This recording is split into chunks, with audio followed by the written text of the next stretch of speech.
This is kind of interesting. I don't know if you've ever put on lipstick or any kind of makeup and then the very instant second that you put it on, you're like, this was a mistake. And that is the situation with my lip liner this morning. It is Sunday morning. It's not even 5 a.m. And my face was looking like it was Sunday morning before 5 a.m. So I thought, okay, a lip liner may do something to my face, and it's a regret. But it's funny because today we're going to talk about the thing that has caused me the absolute most anxiety in my entire life, which has to do with other people's opinions of me. But it's funny because for me, we're all very different. But for me, it's never been about what I look like. Like, I don't mind. I mean, of course I mind, but it's not something that would give me anxiety if I've looked funny or weird or not good. Like, that's never been the thing that has caused me anxiety. The thing that has caused me and still can cause me, which is what we're going to chat about today, is more so to do with my personality and them thinking something about me when it comes to like the person that I am, which is interesting because I feel like looking from above, being a good person who wants the best for everyone, who's doing their best. Like, I feel like I'm a good person deep within. And yet still this feeling of anxiety and fear of them thinking something negative of me as a human, of some action I've done, of something I said, is the thing that like can cause me so much inner struggles, or at least it has. And today I have tools that help me, and that's what I want to chat with you about today in case you have been going through something similar. Or I think we always want to better ourselves, right? And I think that this fear of other people's opinions of us is always something that we can become more fearless in. So that's what we're going to talk about today. And I think we should start with the fact that yesterday I posted a video where I had gone on 10 dates in 24 hours. And that is one of the most, let's say, fearful videos I have created in a long time, because obviously it is dating, which is a very personal topic. Like, I could talk with you guys on this podcast about anything and everything and it'd be fine. But when you post a YouTube video, it's a little bit different for me because it's like, I don't know. I feel like it's either more people see it, or I don't know what it is, but it's just different for me. I feel like us on the podcast here, we're homies, we're best friends, we can share everything. It's like this place where we can be vulnerable, where YouTube is more like, ooh, the whole world can see it kind of vibe. And also I posted about it both in reels and on stories on Instagram, which means that like everyone would see it.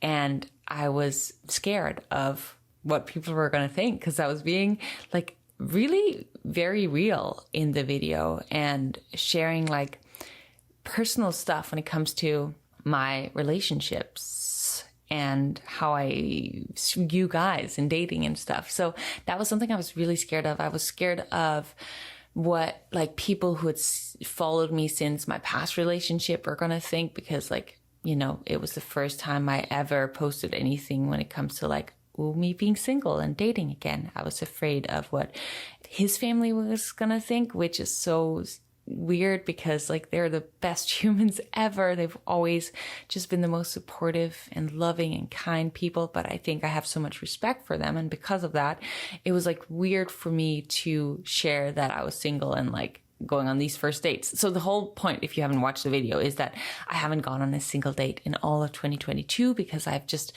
not really been interested in it. I just have been focusing on me. And the whole point of the video is that like my dad, every time he calls me, he asks me if I've been on a date yet. And I'm always like, no, Dad, it's the same thing. And like the whole story around the video is that like, okay, Dad, if I go on 10 dates before the year's over, will you then stop asking me that question? And then I was like, okay, well then let me go on these 10 dates in one day to get it over with. And so I did that. And it was just like a fun video idea, but I actually had the most absolute blast. Like, it was the most fun day ever. I had so much fun. And it actually changed my perspective on dating, in that like I feel like I put pressure on dating. Like, it's like oh my gosh, like sitting down and having dinner with some stranger and talking. Like, I feel like there's so much pressure in that. But if you just hang out with someone and see them as friends, and then maybe if something happens, then like starting out as friends, I think that's the best place to start any relationship. It's like, do we actually get along? Like, do we actually have fun together just as friends? And then if it eventually turns into something more, then that is cool. Okay, wow. I went on a complete tangent here on a different subject. That's not what we're talking about today. What we're talking about is that these old emotions, these old fears of what are people gonna think of me if I post this,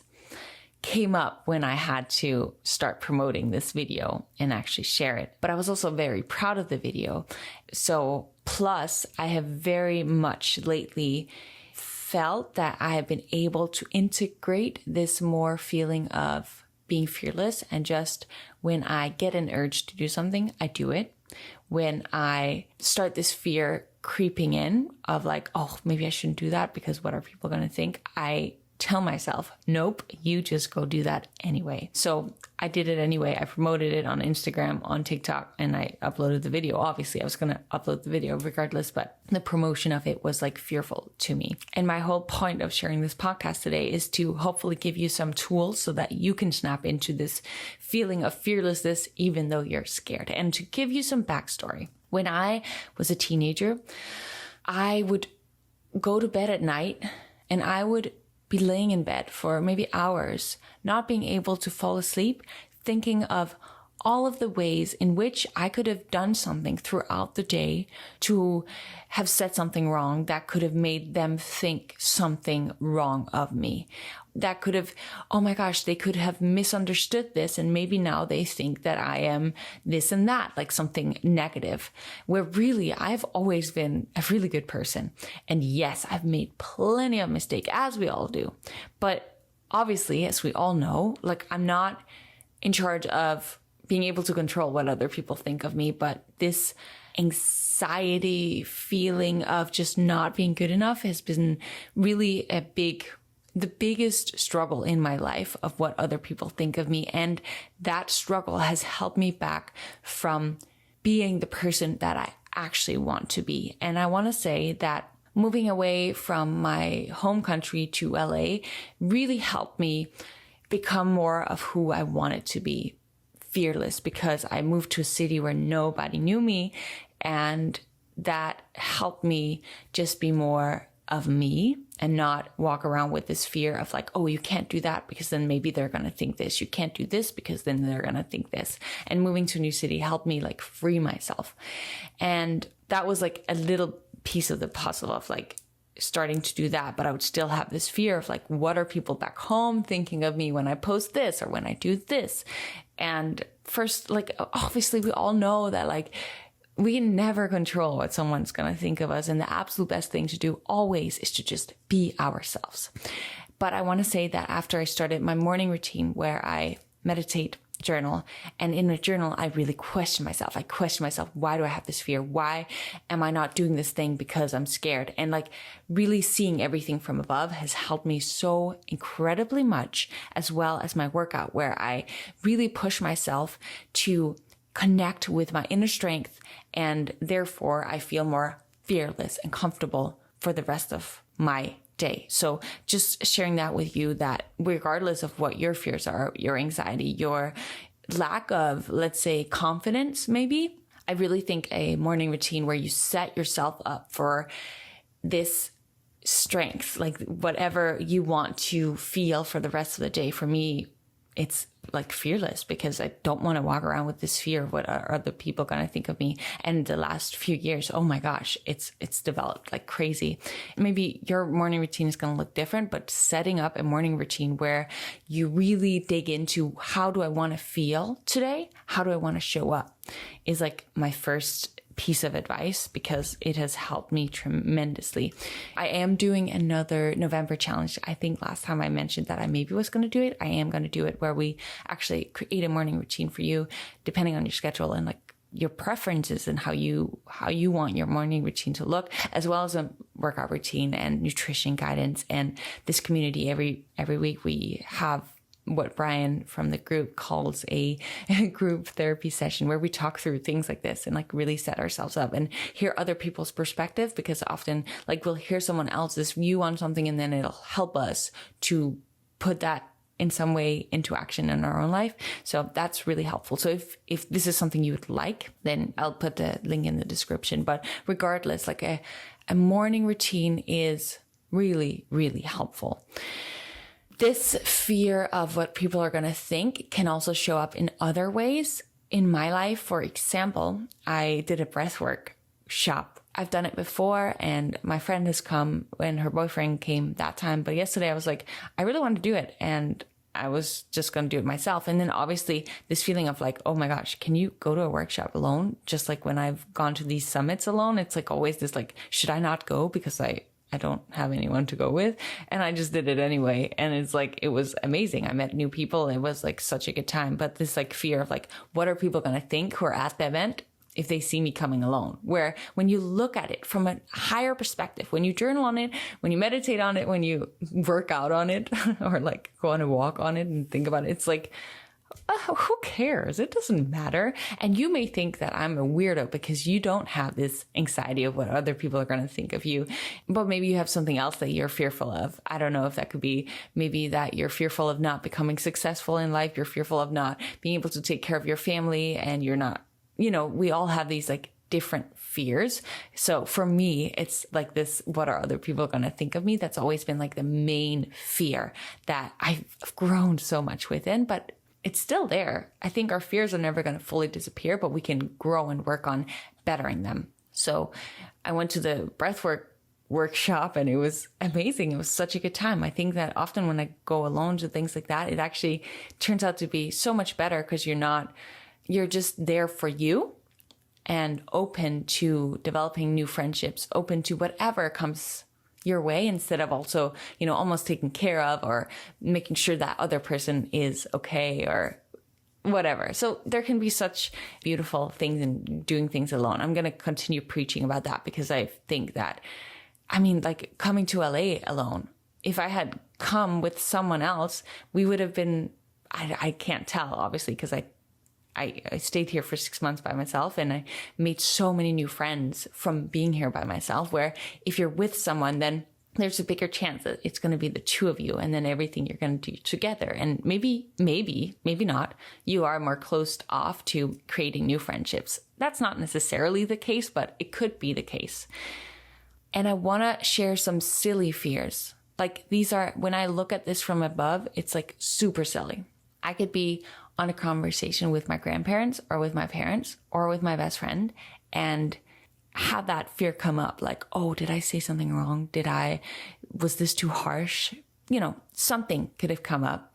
And I can feel this fear. Oh my gosh, now they think I'm a terrible person. And what really helps for me is just like ringing them up again. Hey, I said this thing.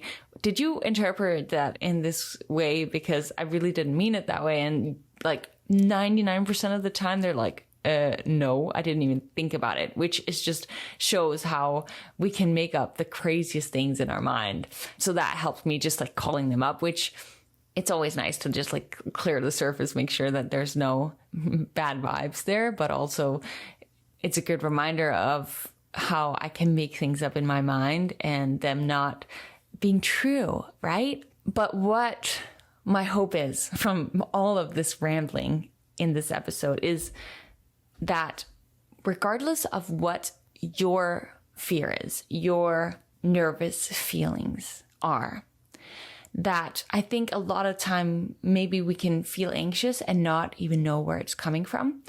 So I'm hoping that next time, if you're feeling like you can't fall asleep or you're feeling this anxiousness come up, it's stemming from somewhere. And sometimes we're just not conscious of what it is coming from.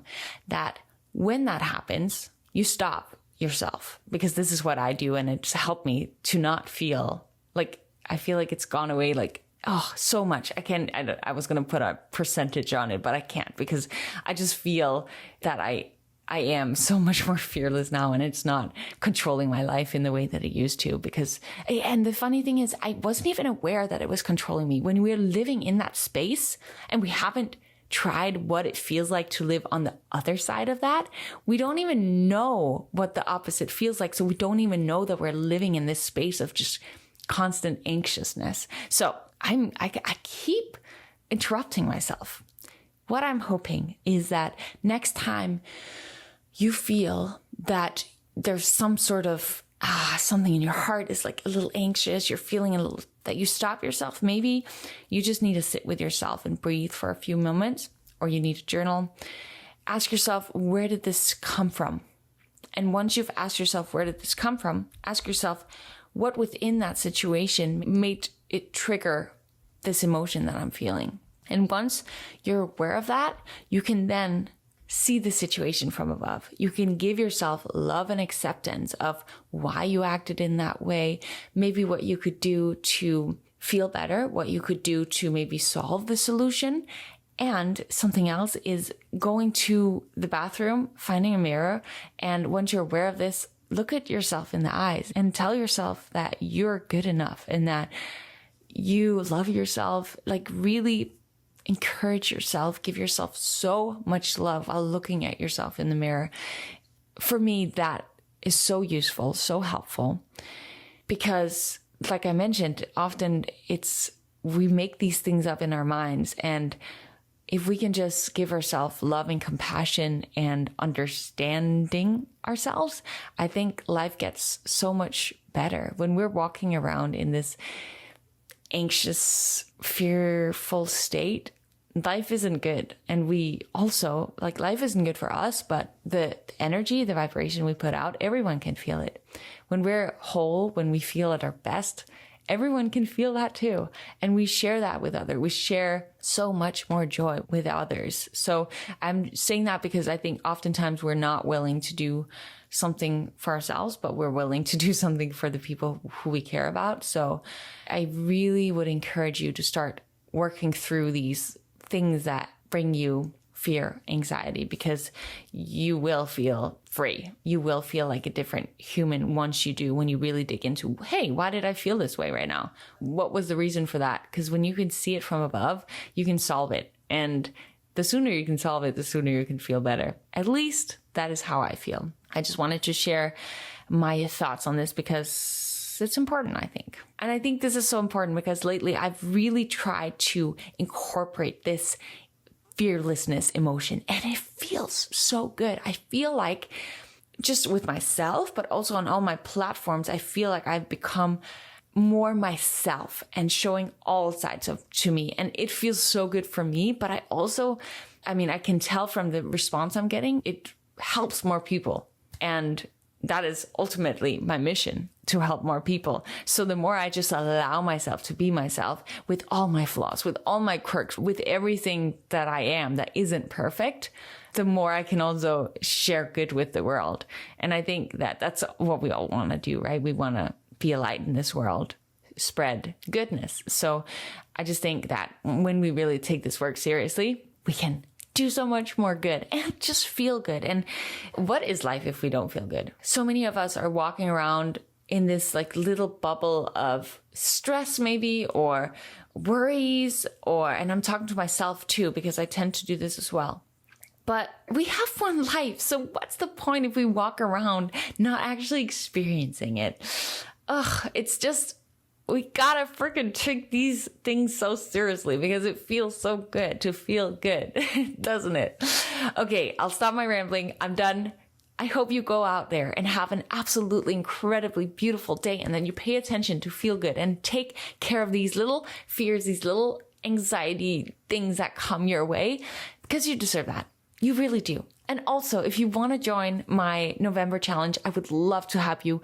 I would love to just level up with you and create some patterns and some rituals and some habits into your life so that you can feel at your best every single day and that you can succeed long term and create this life that you deep down want to live. And I am giving you all the tools. We're going to really set clear goals and create an actual action plan for you to actually get there. In our heads, we make it feel like it's so hard. But if we actually just put these structures and plans into place and we have all the tools that we need, it's so much more simple, as well as having a community that supports us. We're going to have a closed group where every day we like share support and we just help each other out. It's been, the October challenge has been above and beyond the roof, like better than any challenge I've ever done before. And this November challenge, it's called 360 Lifestyle Challenge. It's going to be amazing. And I would love to have you, if you're in a place in your life right now where you just want to like freaking crush the rest of the year and end off this year strong, so that next year you are already in the flow, and that your January New Year's resolutions aren't just going to be for January, but they're actually just going to be a continuous flow of positivity and good habits and good emotions and progress and all this stuff. So yeah, hope that you join the challenge. And I also hope that you go out there today. No, that's not how it goes. I also hope that you remember that in order to grow, you have to challenge your norm. Bye.